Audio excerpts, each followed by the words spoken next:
Hello, Grace Point. My name is Anthony Torlone, and I'm excited that we as a church have started this 6-week series entitled, What Did I Sign Up For?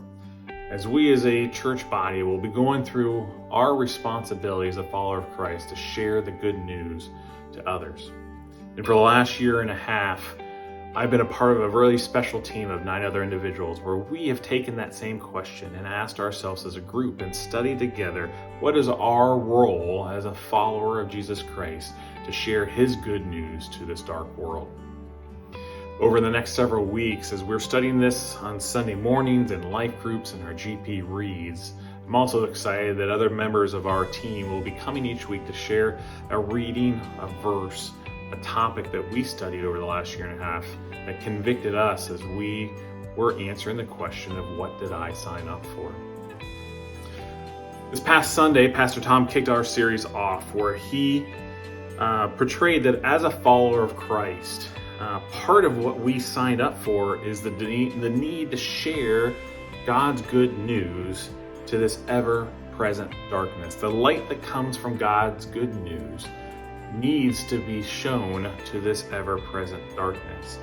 And that kind of somewhat contrasts what we were each individually thinking as we became a follower of Christ. If you're anything like me, as I became a follower of Christ, my initial focus was started about my relationship, my individual relationship with God. And it centered on my need to step out of my own individual darkness, my own sin, confess that sin to God, and ask him to repent those sins for me so that I can come into his light and his relationship. And that is absolutely the first step of anybody becoming a follower of Christ. And over time, my focus maintained on my relationship with Christ. And I started to lose sight of the darkness from which I came. And I found myself also being surrounded by a lot of good people, some of which have a relationship with Christ, but quite honestly, others that did not were still doing good. They were acting morally. They were upstanding people, and I saw the good in them. And as time went on, the darkness that was in their lives didn't seem so dark as I saw them serve or as I saw them doing acts of kindness. And on this journey, I was very much convicted by the fact that the darkness we speak of, the darkness that is in this world, is not determined by whether someone's doing good or doing bad.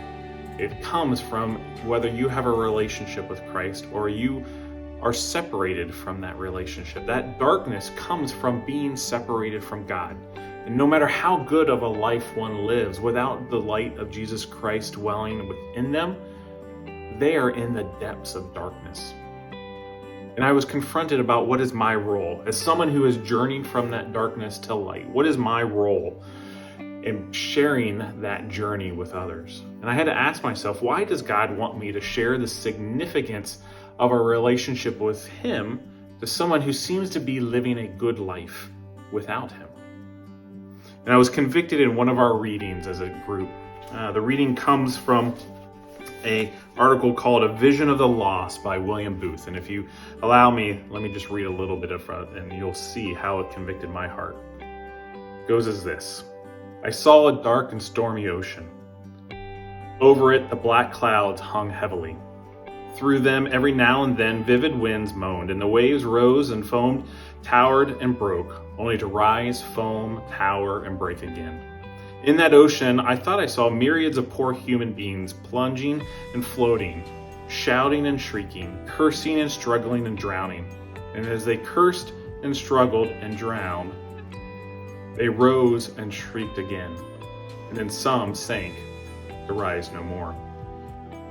And I saw out of this dark, angry ocean a mighty rock that rose up, with its summit towering high above the black clouds that overhung the stormy sea. And all around the base of this great rock, I saw a vast platform. Onto this platform, I saw the delight of a number of poor, struggling, drowning, wretched individuals continually climbing out of the angry ocean. And I saw that a few of those were already safe on the platform, and they were helping the poor creatures still in the angry waters to reach the place of safety. On looking more closely, I found a number of those who had been rescued, working hard and scheming by ladders, ropes, boats, and other means more effective to deliver those poor strugglers out of the sea. Here and there were some who actually jumped into the water regardless of the consequences in their passion to rescue the perishing. And I hardly know which gladdened me the most, the sight of the poor drowning people climbing onto the rocks, reaching the place of safety, or the devotion and self-sacrificing of those whose whole being was wrapped up in the effort for their deliverance. As I looked on, I saw that the occupants of that platform were quite a mixed company. That is, they were divided into two sets of classes, and they occupied themselves with different pleasures and enjoyments. But only a few of them seemed to make their business that to get people out of the sea. And what puzzled me the most was the fact that through all of them, and though all of them had been rescued at one time or another from that same ocean, nearly everyone seemed to have forgotten all about it. Anyway, it seemed the memory of the darkness and the danger no longer troubled them at all. And what seemed equally strange and perplexing to me was that these people did not even seem to have any care. That is, any agonizing care about the poor, perishing ones who were struggling and drowning right before their eyes, many of whom were their own husbands, wives, brothers, sisters, and even children. The question that smacked me right between the eyes as I read that is that without Jesus Christ, how could anyone get out of this darkness? And without Jesus Christ, no matter how good somebody is doing, our friends, family, communities are living in darkness. Jesus Christ is that light, and they're in that darkness. And coming once from that darkness into light, it's our role as a follower to help share that light to our friends, our families, our loved ones who are still living in the darkness.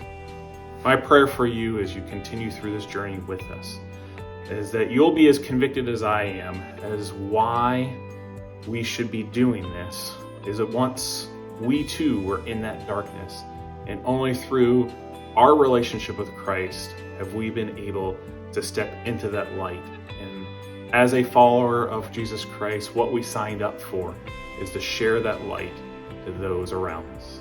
God bless.